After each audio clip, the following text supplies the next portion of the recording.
Breaking news in from Buckingham Palace, folks. So this statement has just come in from Buckingham Palace, and I'll read it for you. It goes on to say, His Majesty has... Something has shifted inside the House of Windsor. And it's not really about Andrew anymore.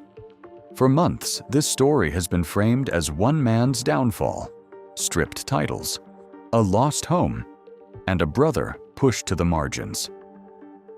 But the latest reporting tells a different story. One about the family around him: Princess Anne, Prince Edward, Sophie, Sarah Ferguson, Beatrice, Eugenie, and even Camilla. According to multiple recent reports, King Charles's handling of the Andrew situation hasn't just cost his brother his standing. It's reportedly opened real cracks between Charles and the people closest to him. Siblings who feel he's gone too far. A former sister-in-law who feels betrayed. Two nieces caught in the middle of a family war they didn't start. In this video, we're going to move fast through the background, because if you're here, you already know how we got to this point, and then spend the bulk of our time on what's actually new. Who's said to be taking sides, what's reportedly been said behind closed doors, and where this genuinely seems to be heading next. Let's get into it. For anyone who needs it, Andrew's decades-long association with convicted sex offender Jeffrey Epstein escalated dramatically over the past couple of years. A civil settlement, a disastrous TV interview, and eventually the total collapse of his public role. He's since been stripped of his HRH style, his military titles, and the Duke of York title itself, and he now goes publicly as Andrew Mountbatten Windsor.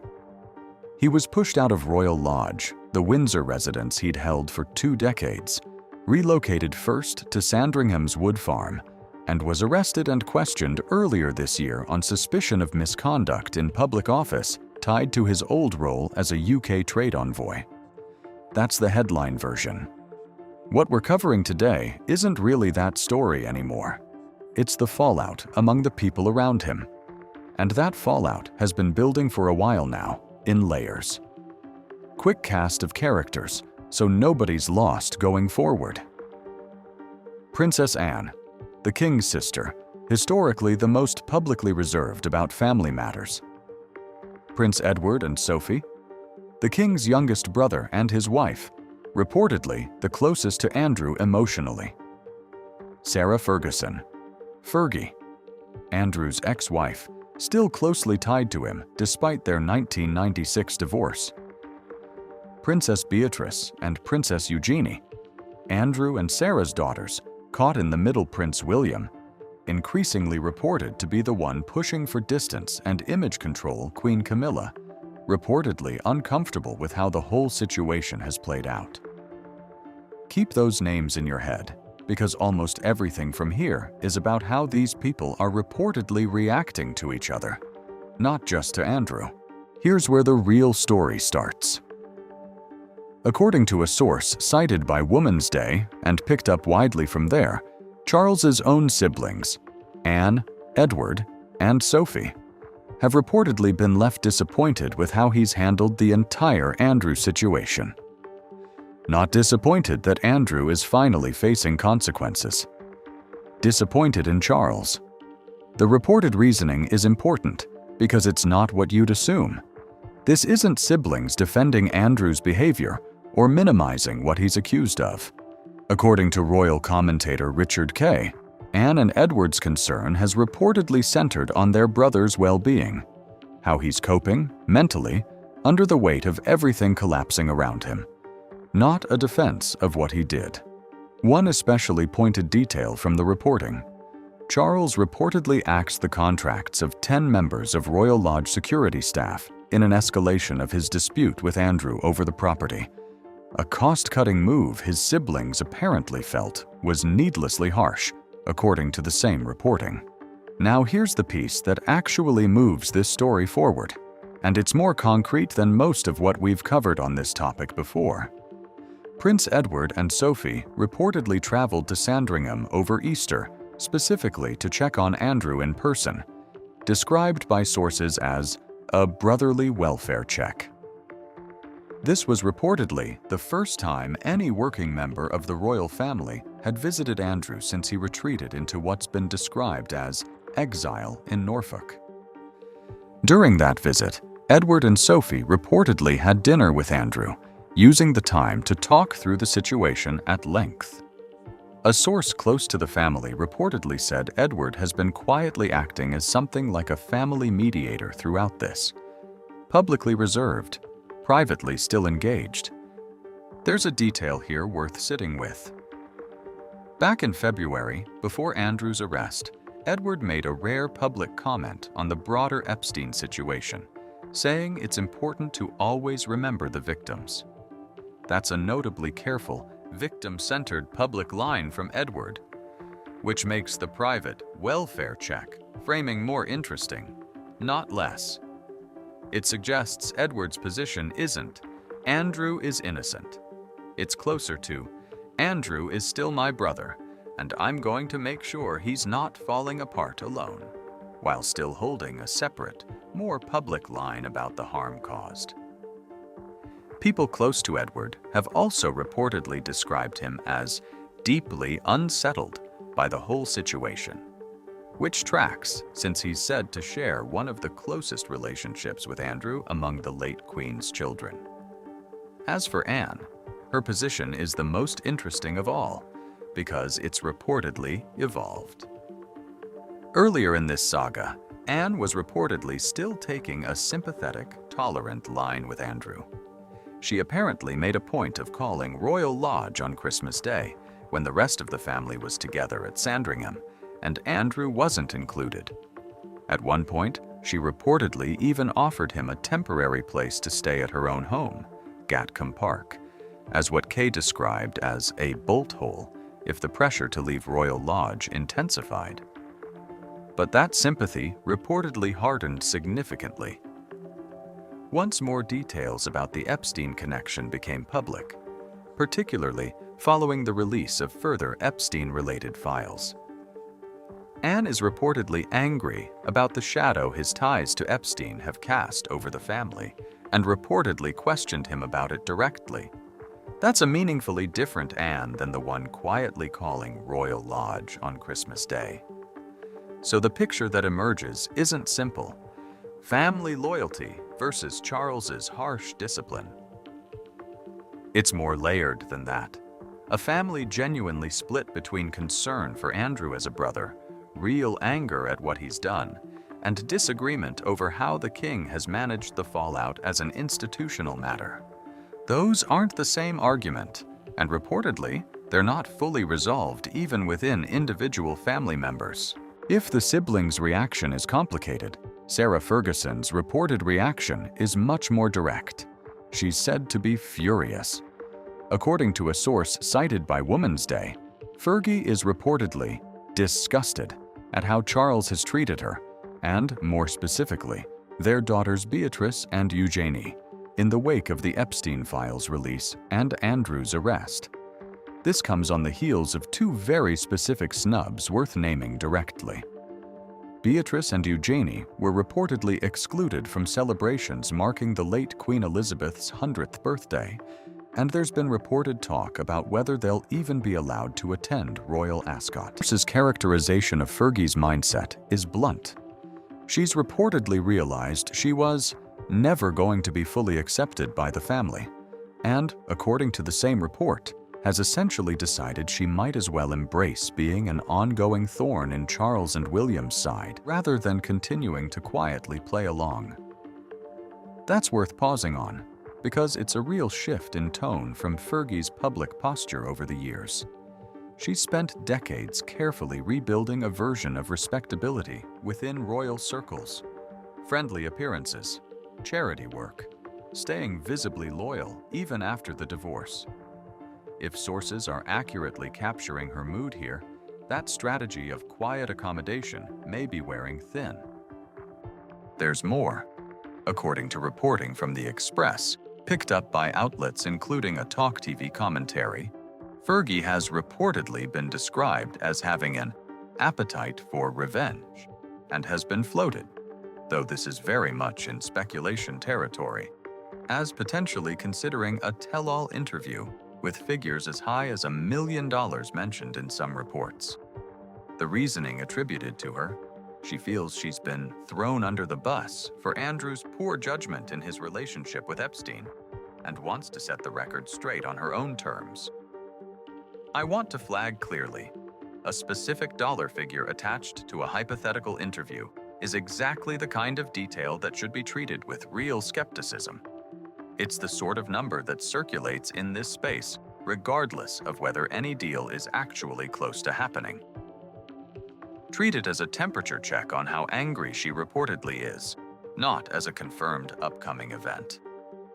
Meanwhile, on the practical side of things, sources say Fergie has largely sorted her own possessions from Royal Lodge, with boxes of her belongings, along with items belonging to Beatrice and Eugenie, reportedly moved to Beatrice's Cotswolds property.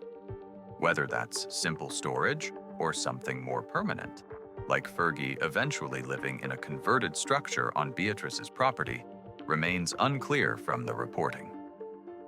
There's also a more recent, and frankly more human thread here. Reports suggest Fergie is now seeking an audience with Charles and Camilla directly, saying she won't be tossed aside like rubbish. Part of what's reportedly driving this isn't just pride. It's that she doesn't want to be cut off from her daughters and grandchildren, especially with Eugenie reportedly expecting a child.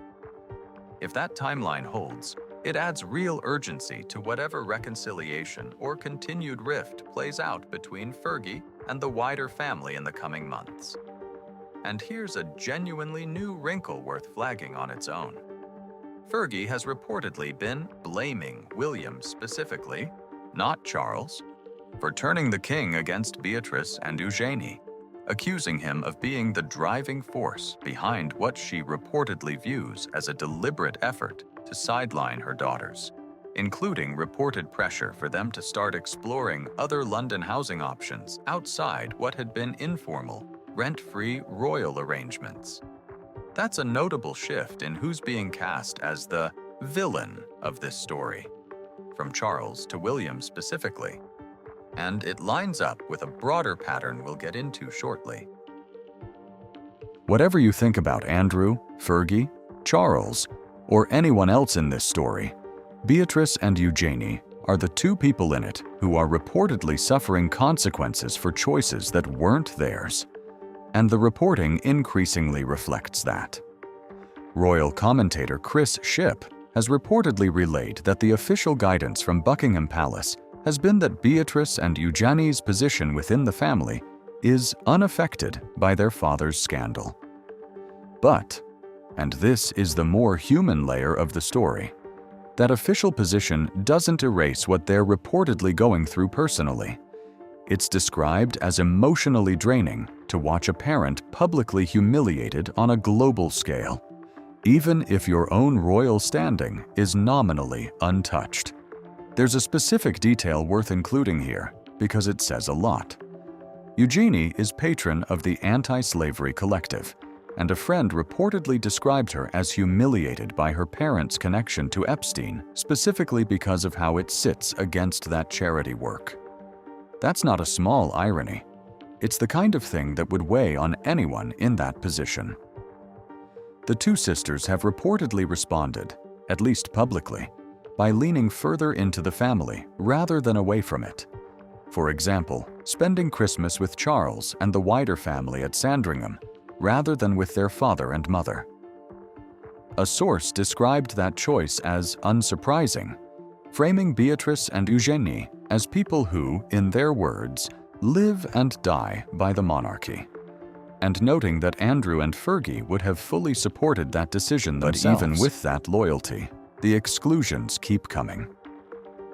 Beyond being left out of the Queen's 100th birthday celebrations, there's been talk of them potentially being excluded from Royal Ascot, and, more materially, reported discussions about reassessing their London housing arrangements, with the sisters reportedly told to begin exploring other options rather than continuing under existing informal arrangements.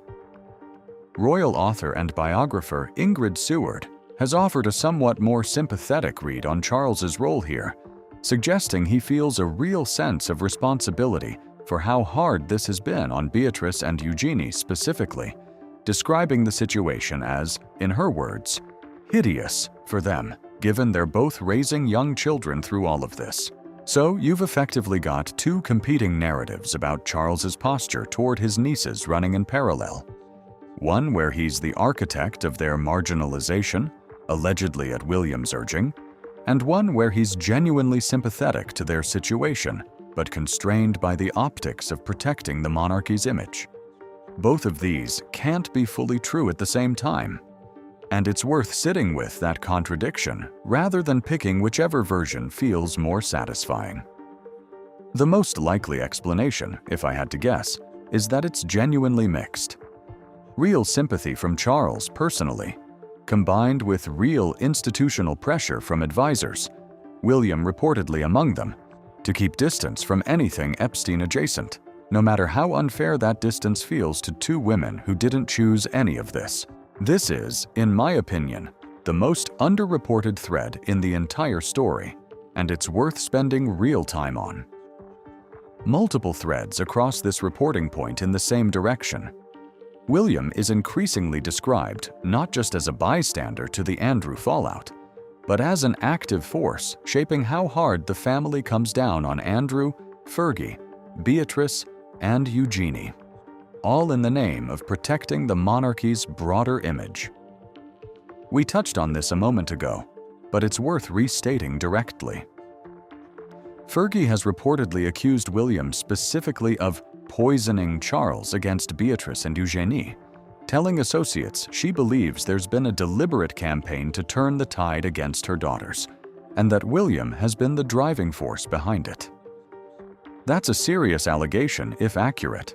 Not just, the family is distancing itself from Andrew, but one specific member of the family is actively engineering that distance, including toward two women who aren't accused of any wrongdoing themselves.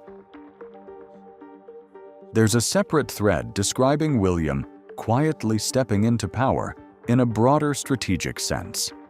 Language that suggests, at minimum, that William is positioning himself as the person actively shaping the monarchy's direction and image well ahead of formally becoming king, rather than simply waiting his turn. Why would William take this approach?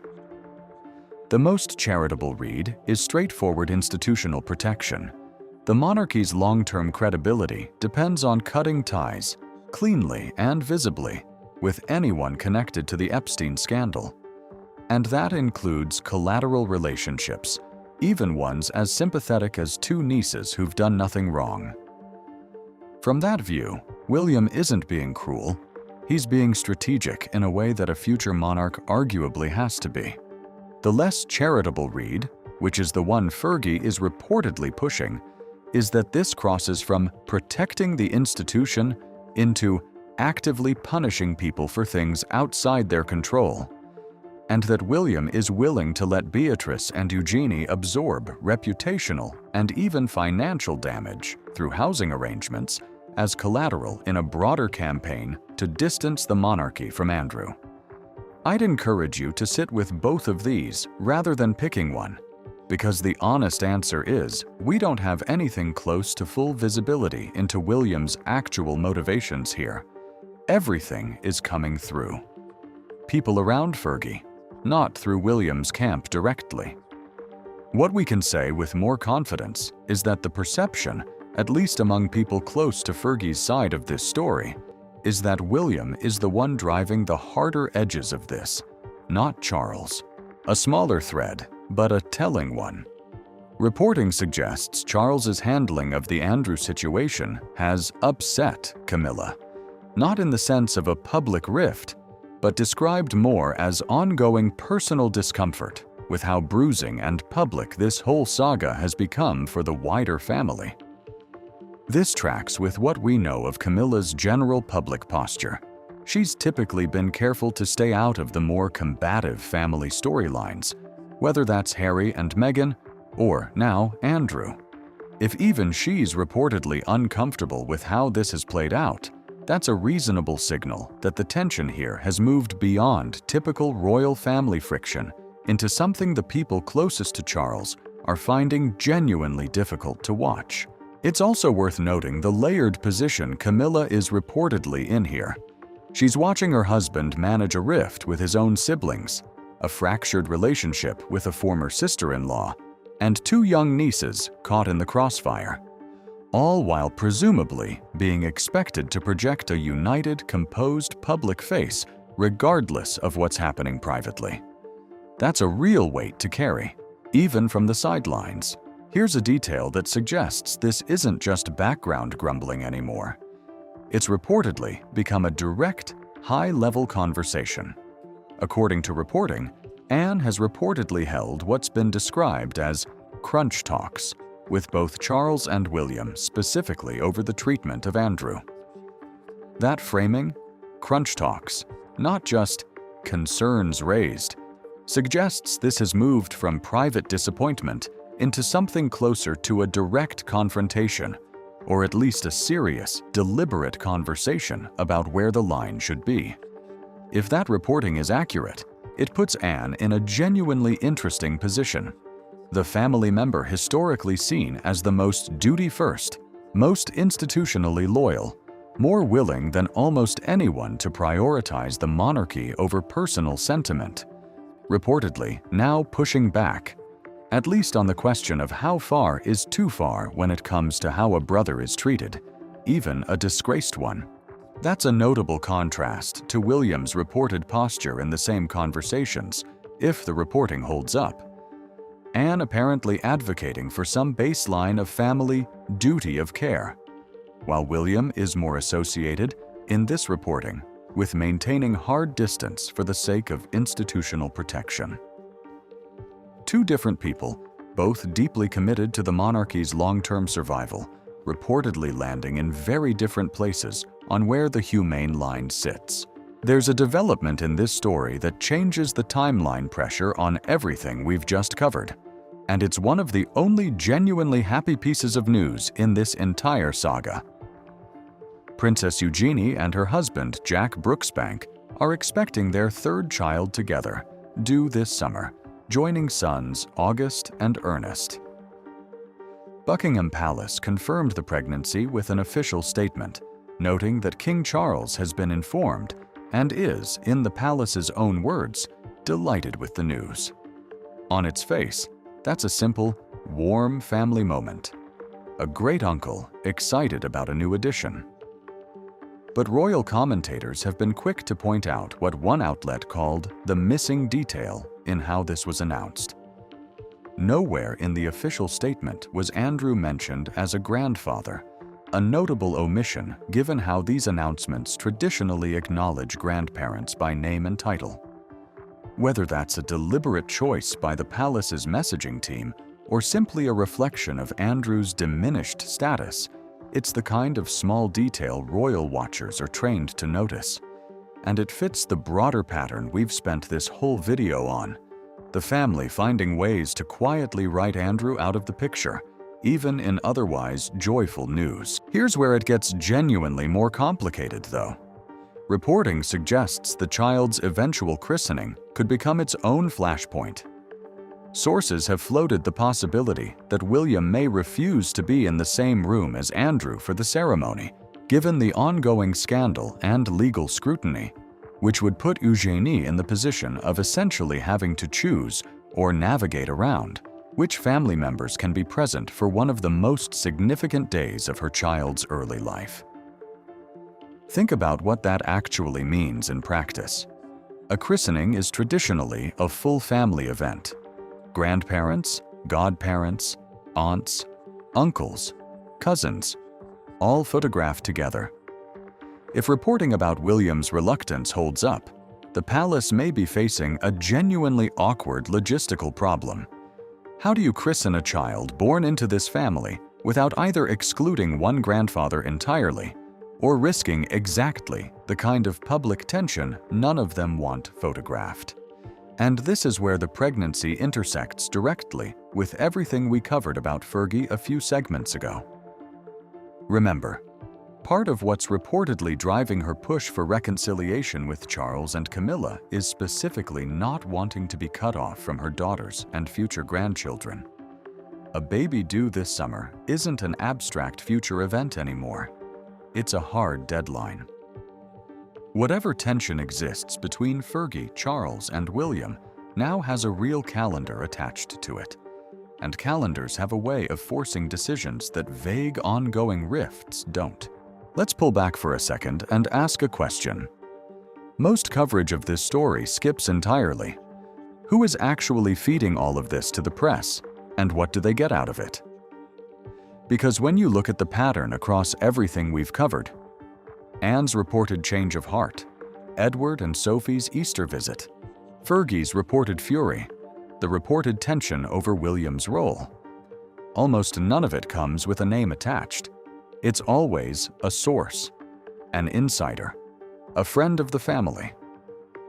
That's worth thinking about critically, not dismissively, but critically.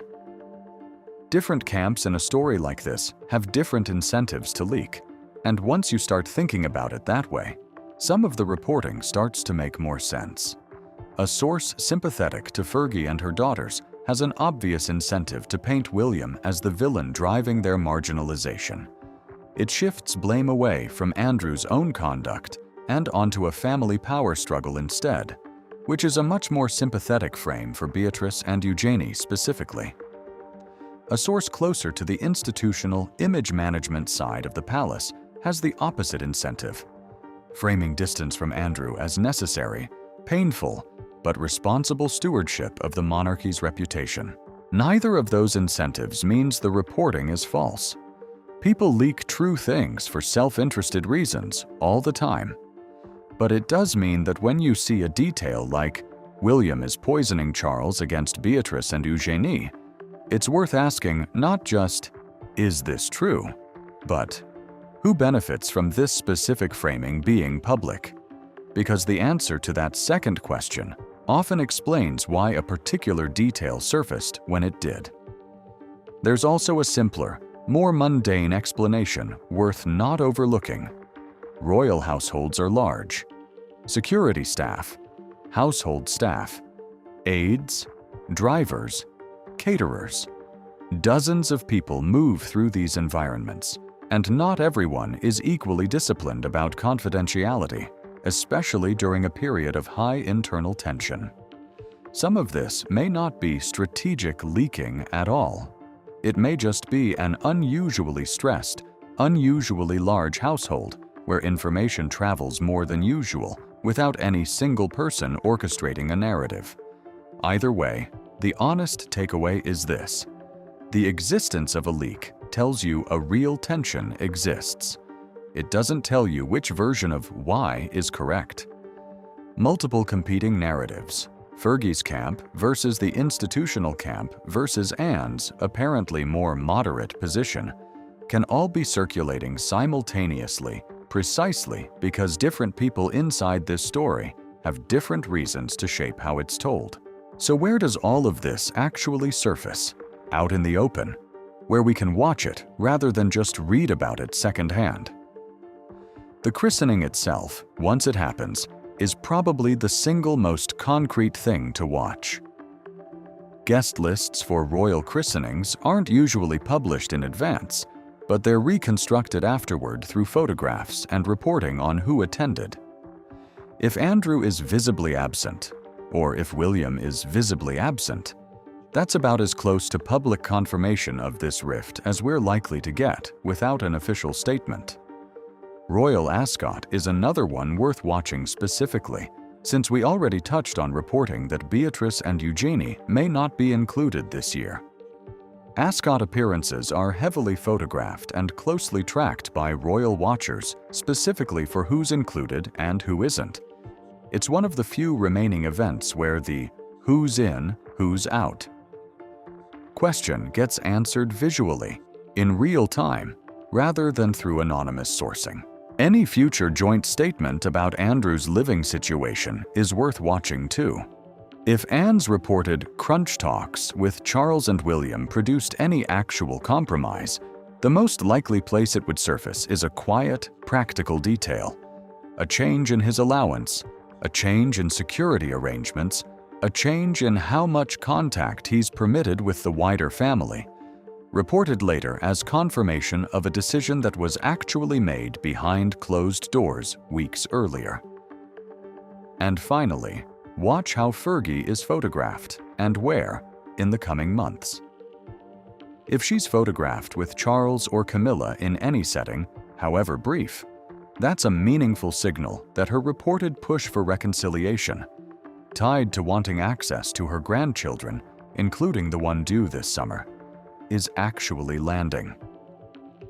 If those photos don't materialize by the time the baby arrives, that tells you something too. None of these are guaranteed to resolve cleanly, and royal family tensions have a long history of just quietly fading from public view rather than reaching any clear conclusion. But these 4 moments, the christening, Ascot, any statement on Andrew's arrangements, and Fergie's public proximity to Charles, are the most likely places this story either escalates further or starts to cool off. Worth keeping an eye on all 4. Let's step back and think about where this actually goes from here, because there are a few distinct threads that could each develop independently. Thread 1. Does Fergie actually go public? If the reporting about a potential tell-all interview has any truth to it, that would be a genuinely destabilizing development. Not because of new information about Andrew necessarily, but because Fergie has decades of proximity to the family, and, by extension, decades of institutional knowledge most outsiders don't have. Even a relatively tame interview, by tell-all standards, could reopen old wounds simply by putting her voice and her framing back into the public conversation on her own terms, rather than filtered through a source close to. Thread 2. Do Beatrice and Eugenie's living situations actually change? This is the most concrete, trackable thread in the whole story, because it's not really about feelings, it's about property. If reporting about reassessed London housing arrangements develops into actual formal changes, that's a hard, verifiable data point that would confirm the William is driving distance from the sisters narrative far more convincingly than any anonymous source ever could. Property moves are public record eventually. Feelings aren't. Thread 3. Does the sibling rift between Charles, Anne, and Edward stay private, or does it start leaking into public behavior? Watch upcoming public events closely here. Things like whether Anne or Edward make any public comment, however oblique, about family or compassion, that could be read as a subtle rebuke of Charles's approach. Royal family members are extremely disciplined about not doing this directly, but body language, seating arrangements, and who attends what have historically been read by royal watchers as meaningful signals in situations like this. Thread 4. Eugenie's reported pregnancy. If accurate, this adds real-time pressure to any reconciliation between Fergie and the wider family. Grandmothers generally don't stay estranged during a grandchild's birth without it becoming a significant part of the story itself. So watch for movement on the Fergie-Charles-Camilla relationship specifically in the coming months, potentially tied to this. Thread 5. William's broader positioning. If William really is stepping into power, in a broader strategic sense, the Andrew situation may end up being remembered less as its own standalone scandal and more as an early, visible test case for how the monarchy operates once William is fully in charge. Colder, more image-conscious, more willing to let collateral relationships absorb damage for the sake of institutional protection. Whether that's the right approach. Long-term is, again, something reasonable people will disagree on. I want to be straightforward with you about something before we wrap up, because I think it matters for how you should hold all of this. Almost everything in this video comes from unnamed sources. A source told. An insider revealed. A friend said. That's simply how royal reporting works, especially on family dynamics that will never get an official statement. None of this is coming from Buckingham Palace directly, and very little of it is likely to ever be confirmed on the record by any of the people actually involved. That doesn't mean it's fabricated. Outlets like this generally do have real access to people close to the family, and a lot of previous insider reporting on this exact story has held up reasonably well over time, particularly around the property and title changes, which were eventually confirmed officially. But the more emotionally specific claims, exactly how disgusted Fergie is, exactly what William's motivations are, exactly what was said in Anne's crunch talks, those are inherently less verifiable and worth treating as directionally informative rather than as verbatim fact. The safest way to think about all of this: something in this family dynamic is clearly under real strain. Multiple independent reports converging on similar themes: siblings unhappy, Fergie angry, nieces caught in the middle, William driving distance, is a stronger signal than any single anonymous quote. But the specific details, the exact words, the specific dollar figures, treat those with appropriate skepticism. So here's where this actually leaves us. Andrew's own downfall may be the most public part of this story, but it's increasingly clear it was never going to stay contained to just him. It's pulled in his ex-wife, his daughters, his siblings, and reportedly even created quiet tension between the king and the future king over how hard is too hard when it comes to family. What's genuinely new here isn't that the family is under strain. We've known that for a while. What's new is how specific the fault lines have become. Anne and Edward reportedly pushing back on Charles directly. Fergie reportedly naming William specifically as the driving force behind her daughter's marginalization.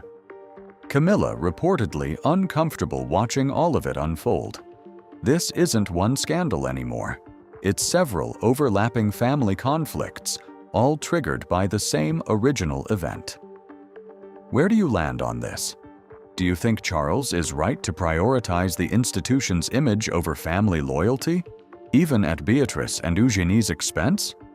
Or has this gone further than it needed to? Let me know in the comments.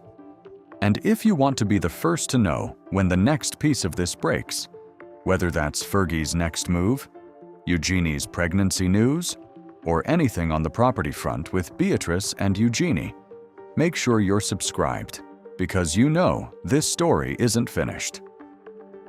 Thanks for watching. I'll see you in the next one.